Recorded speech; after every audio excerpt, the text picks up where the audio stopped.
You ever have one of those moments where you're handed something so insulting, so absurd, that you don't even feel angry at first? Just numb disbelief? That was me, staring down at a crisp $500 check like it had come from another planet. My name's George, I'm 33 now, and this happened about a year ago, but I remember the exact way the paper felt in my hands. Cheap, like the gesture itself. The kicker? It was from my own parents. My grandfather had just passed, a man I adored, admired, and, more importantly, who had practically raised me. And that check was what they called my share of his $50 million estate. That's right, $50 million. My cut. A week's rent and a slap in the face. To explain how we got there, I have to take you back a bit, back before Grandpa passed, before the money, before the silence. Growing up, I always felt like the outsider in my own family. Not because I was rebellious or troubled, but because I wasn't what my parents wanted. My younger sister, Madison, was the golden child from day one. Straight A's? Sure, but so did I. Captain of her soccer team? Great, but I built a tech startup in college that actually got acquired for a decent sum. News they never bothered to share at family dinner. I was quiet, too independent, and distant, which was their way of saying I didn't kiss the ring. Grandpa Harold, though, he got me. He was a quiet man himself.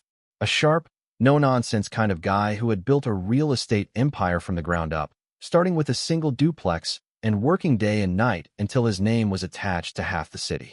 He never boasted, never wore flashy suits or drove fancy cars. But he noticed everything. I'd visit him every Sunday once I moved back into town in my late 20s. We'd talk about business, life, philosophy. He had this way of listening that made you feel like what you were saying actually mattered. My parents thought I was wasting my weekends with an old man, but Grandpa used to chuckle and say, "Let them keep underestimating you, Georgie. One day, they'll regret it." I didn't know just how prophetic those words would turn out to be. Things were fine on the surface. Tense, sure, but functional. My parents had never been openly hostile, just distant. Madison and I kept in touch sporadically, mostly during holidays, when she'd show up with designer bags and a new boyfriend, all of whom my parents adored. She always had a way of sucking the oxygen out of a room, and our parents lapped it up like she was the second coming. I played my role, smiled, nodded, answered questions about that tech thing I was doing, even though I'd been in Forbes 30 Under 30 a few years prior. Not that they read it. Then Grandpa died. It was sudden, heart failure in his sleep. Peaceful at least. I got the call from his estate attorney before I heard from my parents. That should have been my first red flag. Mr. Preston, his lawyer, told me that there'd be a formal reading of the will in 2 weeks. He said, "Your grandfather was very deliberate, George. He made sure everything was crystal clear. He spoke highly of you, often." I showed up to the reading in a tailored navy suit. Not flashy, but sharp. I wanted to pay my respects the right way. My parents and Madison were already there, lounging in the massive conference room like they owned the place. My dad gave me a cursory nod. My mom barely looked up from her phone, and Madison gave me that fake, sugary smile she used when she wanted something. The reading itself was oddly tense. Mr. Preston went through the usual pleasantries, then started outlining Grandpa's assets, properties, investments, stock portfolios. My grandfather had been far wealthier than any of us realized. $50 million, spread across real estate, businesses, offshore accounts, and more. My sister sat up straighter. My mom's eyes flicked over to my dad, who had a weird smirk playing on his face. They looked calm. Too calm. And then came the will. To my daughter Elaine and her husband Robert. Mr. Preston read, "I leave nothing." I swear you could have heard a pin drop. My mother blinked. "What?" Mr. Preston didn't even pause. To my granddaughter Madison, "I leave nothing." Now Madison sat bolt upright. "Wait, what? That can't be right." Again, Mr. Preston kept reading like he'd done this dance before. To my grandson George, "I leave the entirety of my estate, including but not limited to all properties, business holdings, liquid assets, and personal belongings, under the condition that he upholds the values of integrity, humility, and family." There was this eerie silence that fell over the room. Not rage, not shouting, just a stunned, frozen kind of disbelief. I didn't move. I couldn't. My mind was scrambling to catch up to the words I'd just heard. I inherited everything. All of it. I looked around. My parents sat like statues, pale and blank. Madison was blinking rapidly, like she was trying to reboot her entire understanding of reality. After that, things got messy. Very messy. My parents tried to act like nothing had happened. For 2 days, radio silence. Then I got a message from my dad. Come by the house. We want to talk. No explanation, no apology. Just that. I went. Maybe I was naive. Maybe some part of me still hoped this was all a mistake and we could talk it through like adults. I pulled up to the same house I grew up in, the one Grandpa helped them buy, and walked in. They were waiting in the kitchen, sitting around the island like they were holding court. My mom didn't even say hello. She just slid the check across the granite surface. This is your share, George. I stared at it. $500. 500. I blinked. Excuse me. My dad's voice was cold, clipped. You know Harold wasn't in his right mind. We've spoken to our lawyer. There's a clause in the will that we're contesting. It's just a formality. But we're offering you this as a gesture of goodwill. Madison piped in from the side, arms crossed. It's more than fair, George. Don't be ungrateful. Ungrateful? Something inside me snapped. Not in a loud, explosive way. Just a quiet, clean break. The kind of clarity you don't come back from. I looked at the check, then back at them. You're serious? You think you're entitled to something my grandfather specifically said was mine? My mother's eyes flashed. We're family. He was manipulated. You took advantage of him. I couldn't believe what I was hearing. Manipulated? I visited him every week. I helped manage his portfolio. I was there when he went into the hospital. I was the one who found the home nurse after his hip surgery. They hadn't even called him on his last birthday. I folded the check in half, then again, and set it down carefully in the middle of the table. See you in court. That was 6 months ago. I wish I could tell you they backed off after that. That some small part of them realized they'd overplayed their hand, and maybe, just maybe, they should respect my grandfather's wishes and move on. But you don't know my parents. Backing off would require self-awareness, humility. And if there's one thing my family has always lacked, especially my mother, it's the ability to admit they're not the smartest people in the room. I walked out of their house that day with my hands shaking, not from fear, but from fury. The kind that simmers just below the surface and burns hotter the longer it sits. I didn't say another word to them, didn't turn back when my mom shouted after me. This isn't over. I knew it wasn't. I just didn't know how low they'd be willing to go. The first strike came a week later. I was working from home. Ironic, really, since I'd just finished a call about launching a new investment firm using part of the inheritance money, when I got an email from the law office representing my parents. They were officially contesting the will on grounds of mental duress, diminished capacity, and undue influence. In other words, they were claiming I manipulated my grandfather into leaving everything to me. The kind of claim that might work if there wasn't an ironclad will, multiple witnesses, and a video recording of Grandpa reading the will out loud with full cognition.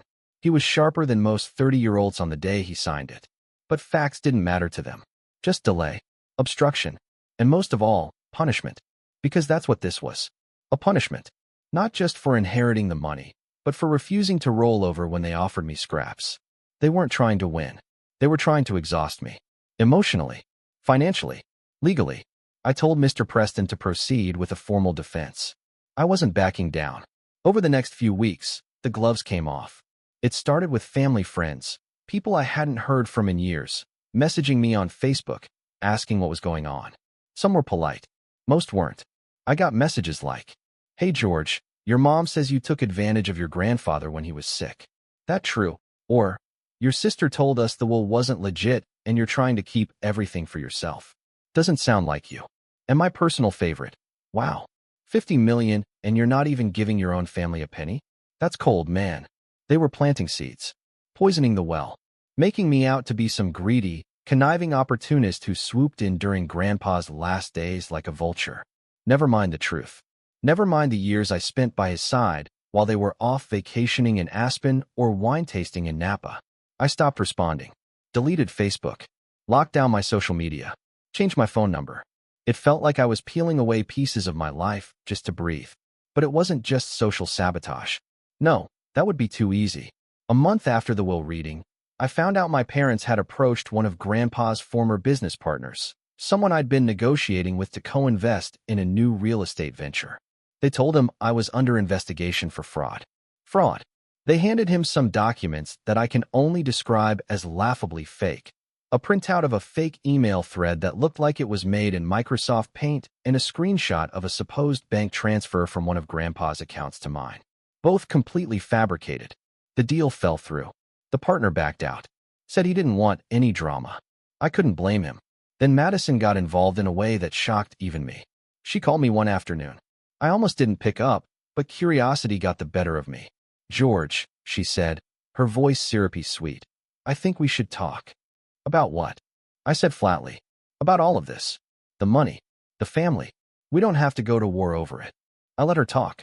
She went on about how the will was probably a mistake, how Grandpa loved all of us and would have wanted things to be fair, how she was willing to be the bigger person and help me distribute the assets in a way that doesn't tear the family apart. I didn't say a word, just listened. Then she said, "Look, I'm getting married soon. I want you at the wedding. Mom and Dad do too. We can make this right. Let's just talk. Maybe you can put some of the properties in my name and we can forget this ever happened." I laughed. I couldn't help it. It just burst out of me. "You want me to give you property?" I said. "So you'll invite me to your wedding?" She got quiet. "I'm not buying my way into this family," I said. "I already know where I stand." She hung up without another word. 2 days later, I got served. They'd escalated the legal battle. Filed an injunction to freeze part of the estate's assets, claiming I was disposing of property and acting against the fiduciary intent of the will. Which, of course, was nonsense. Every move I made was legally approved and documented by Mr. Preston. But it worked. Some of my accounts were temporarily locked. Deals paused. Projects delayed. They were trying to bleed me dry. Not of money. I had more than enough to weather a legal storm, but of energy, of willpower, of peace. The real breaking point came during Grandpa's memorial fundraiser. You see, a few months before he passed, Grandpa had told me he wanted to set up a scholarship fund for underprivileged students interested in urban development. He'd grown up poor and always believed education was the great equalizer. He never got to finalize the paperwork, but I honored his wish. I launched the Harold Jennings Foundation with a $1 million donation and organized a gala to kick it off. Press, donors, alumni, the works. And, against my better judgment, I invited my family. I didn't do it for reconciliation. I did it because I knew, deep down, Grandpa would have wanted them there. They showed up, all right. Late, loud, and dressed like they were attending a nightclub, not a charity gala. Madison wore a glittery gold dress that screamed, "Look at me." My father refused to shake my hand. My mother air-kissed donors like she was the one footing the bill. The speeches began. I stood on stage, told the story of how Grandpa taught me to survey a lot when I was 12, how he used to say, "Buildings are easy. Building people, that's the real work." People smiled, clapped. I felt proud. And then Madison got up. No one had asked her to speak. She grabbed the mic like it belonged to her and launched into some bizarre, rambling monologue about how our grandfather had always said family comes first and how some people forget that when they come into money. She smiled right at me as she said it. Then my mom stood and started crying. Not real tears, Oscar-level crocodile sobs. "He was everything to us," she sniffled. "And now we're just being erased. Forgotten." The room was dead silent. I stood, took the mic back, and said calmly, "Grandpa left everything to me because he knew exactly who you are. And now, so does everyone else." The next day, tabloids ran with it. Family feud at Millionaire's Memorial Gala. Suddenly the story wasn't just internal. It was everywhere. Investors, clients, friends, all reading headlines about a messy, public inheritance war. But you know what? That night didn't break me. It clarified everything. This wasn't just about money. It never was. It was about power, legacy, control. And they hated that Grandpa had handed it all to me, not because I manipulated him, but because I earned it. And they couldn't stand the fact that for once, they didn't get to write the ending. That's when I made a decision. If they wanted a war, they were going to get one. But not the kind they expected. I wasn't going to play defense anymore. And the first move? Well, that started with digging into a few documents Mr. Preston had quietly handed me the day of the will reading. Documents I hadn't looked at until now. Documents that changed everything. Rock bottom doesn't always look like losing everything. Sometimes, it looks like standing in a multi-million-dollar penthouse you technically own, staring at your reflection in floor-to-ceiling glass while your family tears your reputation apart in the press. It looks like checking your phone and seeing texts from old friends you haven't heard from in years, not to check in, but to ask, is it true? It looks like wondering if this whole war is worth it, even when you're legally in the right, morally justified, and, frankly, richer than ever. That's where I was in the weeks following the gala. After the chaos my family stirred up at the foundation event, the headlines spread like wildfire. Local outlets picked it up first, then national. Real estate heir accused of manipulating dying grandfather. Sister denied inheritance speaks out. Family fortune sparks legal firestorm. The worst part? They weren't quoting any facts, just opinions, insinuations, and strategically placed anonymous sources. I don't know if it was my mom, my dad, Madison, or some PR firm they hired behind the scenes, but someone was feeding them exactly what they needed to twist the narrative. At first, I tried to ignore it. I'd been taught by Grandpa to stay above the noise. Never wrestle with pigs, Georgie, he used to say. You both get dirty, but only one of you enjoys it. But that philosophy only works when people believe the truth will rise to the surface. When they're hungry for gossip, scandal, and family drama with dollar signs attached, the truth gets buried fast. I was scheduled to close 2 major investment deals that month, both partnerships with reputable firms in Chicago and Austin. Both pulled out within days of the media frenzy. They didn't want to be tied to someone embroiled in a public inheritance dispute. I couldn't blame them. It looked messy, risky, and the worst part? I knew I was right. I had every receipt, every legal signature, every video-recorded confirmation of my grandfather's intent. But none of it mattered in the court of public opinion. I started losing sleep. My diet went to hell. I was working from home less and less, choosing instead to wander through the city in a hoodie and sunglasses like some guilty celebrity, trying to avoid stares and whispers. Even the employees at the Jennings Tower, the flagship high-rise Grandpa and I renovated together, began to look at me differently. One concierge, who used to smile every time I walked in, wouldn't even make eye contact. But it wasn't the press, or the business losses, or even the social isolation that broke me. It was a voicemail. A 2-minute message from a man named Lewis, a quiet, elderly tenant who lived in one of the original buildings Grandpa had built back in the 70s. I used to visit that complex with Grandpa on Saturdays when I was a kid. He'd bring bags of groceries to the older tenants, help fix broken locks or leaky faucets, even if he had a full staff who could have done it for him. He believed in looking people in the eye, being present. I'd once asked him why he didn't just sell the building and cash out. Because these walls fed me, Georgie, he said. You don't abandon the ones who fed you. Lewis's voice cracked as he spoke on the message. I don't know what's going on with your folks, son, but Harold always spoke so proudly of you. Said you had the heart for this business, not just the brains. I see what the papers say, but I don't believe them. I just wanted you to know, not everyone does. I sat on the floor of my apartment and cried for the first time in years. Not loud, heaving sobs, just quiet tears that kept falling, like a faucet left on too long. It wasn't just grief. It was shame. I'd let them shake me. I'd let them take my peace, my reputation, my purpose. For weeks, I'd been playing defense, reacting to attacks, dodging headlines, shrinking from my own legacy. That night, I made a choice. No more hiding. No more silence. No more letting them define me. I started by calling Mr. Preston. I want to go on the offensive, I said. But not with lawyers. With the truth. Over the next few days, I rebuilt. Slowly. Quietly. First, I reconnected with the tenants of the Jennings legacy buildings. I showed up in person. No press. No photographers.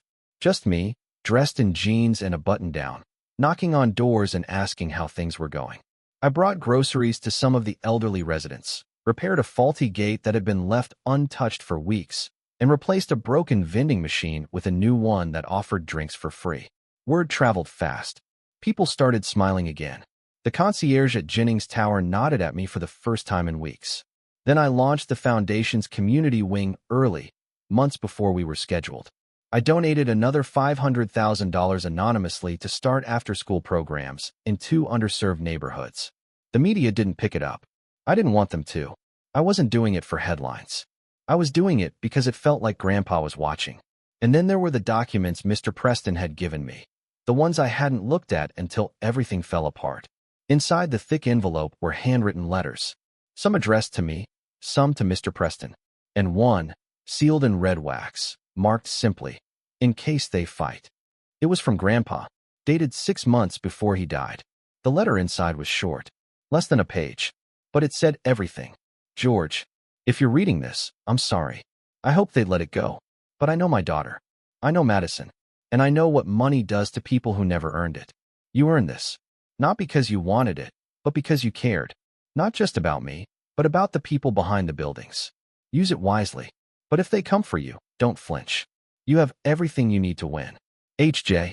Attached to the letter was a notarized document authorizing access to a private video file stored in Mr. Preston's office server. It was Grandpa, sitting in his favorite armchair, wearing his old cardigan, eyes clear as ever. The video started with him holding a newspaper with that day's date. "No one made me do this," he said.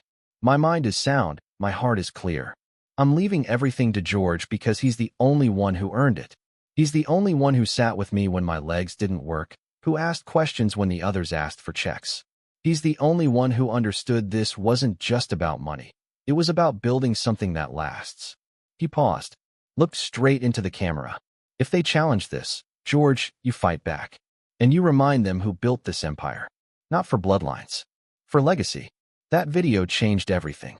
I sent a copy to my legal team and gave them permission to submit it in the upcoming hearing. It wasn't just a will. It was testimony. And yet, I still didn't feel like I'd won anything. Not really. Not yet. I needed to rebuild something bigger. So I called every investor who'd pulled out, every partner who'd gone quiet, every advisor who told me to lie low. And I told them I wasn't going anywhere. I set up a new firm, not just for profit, but for legacy. We called it Brick and Bone, a name Grandpa used to say when describing buildings that had stood the test of time. I brought in 2 young developers from Chicago who'd grown up in housing projects and worked their way up from construction crews. I gave them equity.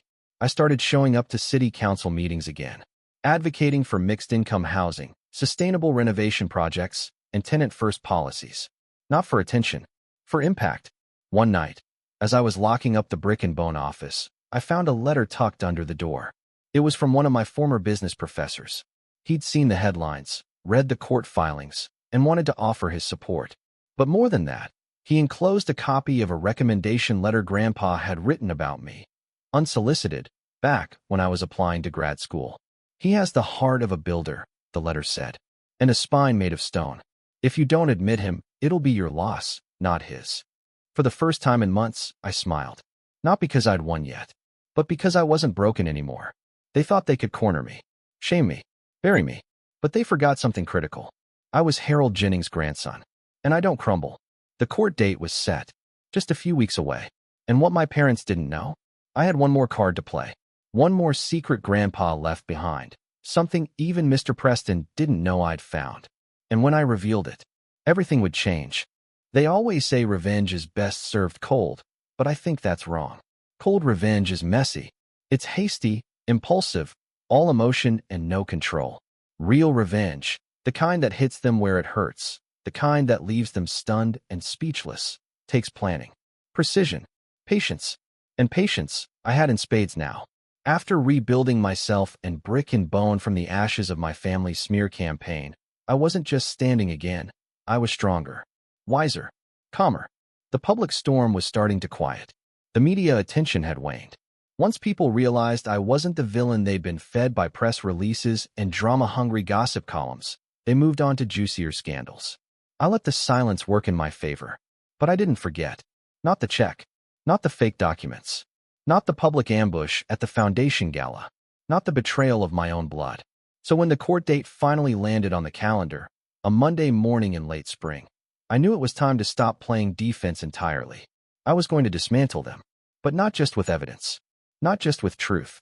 I wanted to take everything they built their ego on, their illusion of power, their entitlement, their public image, and turn it to dust. Not out of spite. Out of justice. Out of a need to balance the scales my grandfather trusted me to protect. And it started with that secret. The one Grandpa had hidden away, buried in the last few drawers of his study. Drawers I hadn't opened until the second week of April. It was a simple envelope, yellowed with age, sealed shut with brittle wax that cracked as I peeled it open. Inside, a copy of an agreement. A signed, notarized contract. Dated 1989. My grandfather's signature. My mother's. My father's. It was a legal disinheritance agreement. Apparently, long before Madison or I were born, my parents had gotten themselves into serious financial trouble. Gambling debt, business fraud, something messy and unspoken. Grandpa had bailed them out, paid off the creditors, covered the legal mess, and in return, they'd signed away any future claim to his estate. In writing, in front of 2 witnesses, and they'd forgotten all about it. Mr. Preston had never seen it. It must have predated the firm's involvement with Grandpa's affairs. But it was real. And if that wasn't enough, the second document sealed it. A handwritten journal entry, dated 2 weeks before the will was finalized. Elaine and Robert believe I've forgotten 1989. I haven't. I never will. I've kept their secret because I love them. But love has limits. This estate belongs to George. The others had their chance. I sat at Grandpa's old desk and just stared at those words. They had no idea this existed. No clue their challenge to the will was doomed from the start. And that was my advantage. Still, I didn't want to win by simply walking into court and flashing the document like some dramatic movie scene. That would be satisfying, sure, but temporary. The court would rule in my favor, and they'd go home bitter and broke, maybe angrier than before. And worse, they'd keep spinning their story. We were tricked. We were robbed. We were the victims. No, I wanted them to see the truth and feel the consequences. So I devised a plan. First, I needed allies. I called Madison's ex-boyfriend, Jared.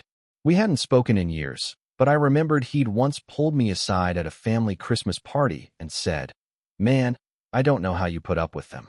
Madison's parents make her 10 times worse." At the time, I'd laughed it off, but now, I was curious. He answered on the first ring. "George Jennings." "Wow. You calling to ask me to testify at the trial? Would you?" He paused. "Depends. What's in it for me?" "Some closure," I said, "and a favor you can cash in later." He agreed. Not just agreed.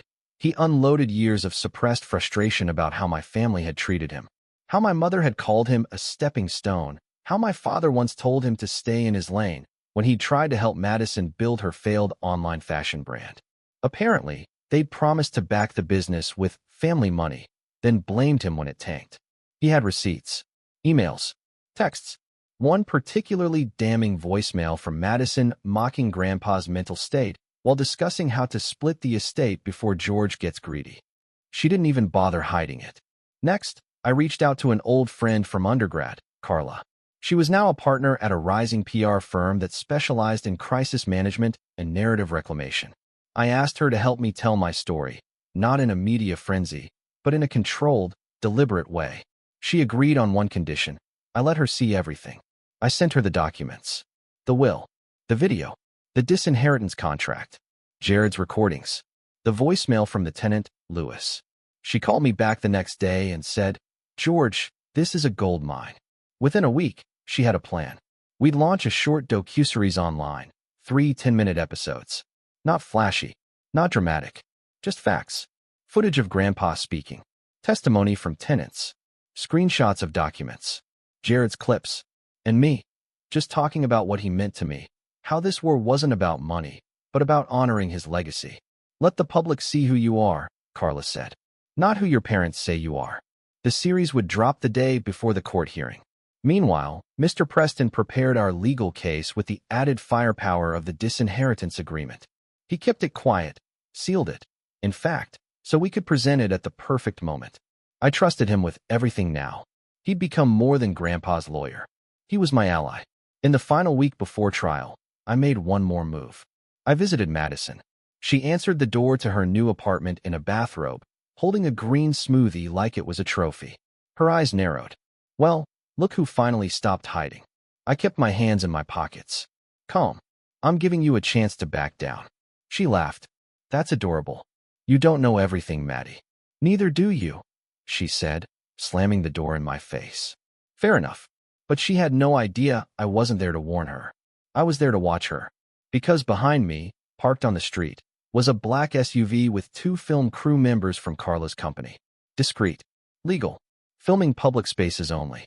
Documenting my final walk before the trial. Every move was now intentional. Every conversation calculated. The night before the hearing, I barely slept. Not because I was nervous, but because I felt ready. Completely, finally ready. I walked into the courtroom wearing one of Grandpa's old cufflinks, a silver square etched with the letters HJ. A small tribute. My parents were already seated at the front, dressed in somber black like they were mourning their stolen fortune. Madison sat between them, glaring at me like I'd betrayed some unspoken family pact. I didn't look at them. I looked at the judge. Calm, confident, silent. And then, the first domino tipped. The docuseries dropped. Phones buzzed throughout the courtroom. You could feel the shift. The bailiff whispered something to the clerk. One of the reporters in the back furiously scribbled notes. By lunch break, it was trending on Twitter. The public was seeing everything. The truth, the greed, the betrayal, and most importantly, the proof. The setup was complete. Now it was time to deliver the blow. The courtroom was quiet, almost reverent, like the opening scene of a slow-burning drama. The kind where you know something big is about to happen, but no one dares say a word until the moment arrives. The only sound was the rustle of paper and the occasional cough echoing off the polished walls. I sat at the front, next to Mr. Preston, surrounded by carefully prepared binders and legal documents. Across the aisle sat my parents and Madison, dressed like they were attending a funeral, which, in a way, they were. Just not the one they expected. The judge, a composed woman in her 60s with sharp eyes and a reputation for cutting through nonsense, called the proceedings to order. She glanced briefly at the growing media presence behind us, but didn't let it distract her. If she'd seen the docuseries that dropped that morning, she didn't let it show. "Let's proceed," she said. Their attorney went first. He stood, gave a polished, passionate speech about family, about confusion, about how my grandfather's mental capacity had been in decline during his final year.